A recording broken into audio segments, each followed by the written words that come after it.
nandito kami ngayon sa immigration. So, papunta kami ngayon ng Bali, Indonesia.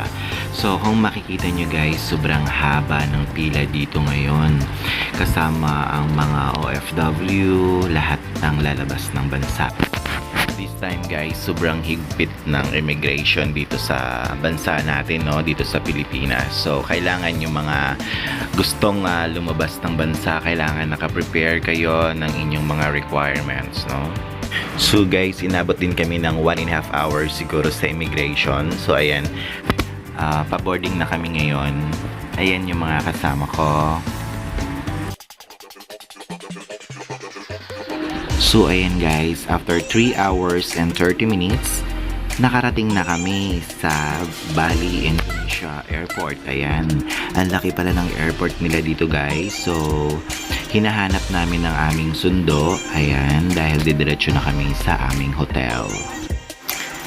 After 40 minutes na biyahe, nakarating na kami dito sa Bumilingga Villa.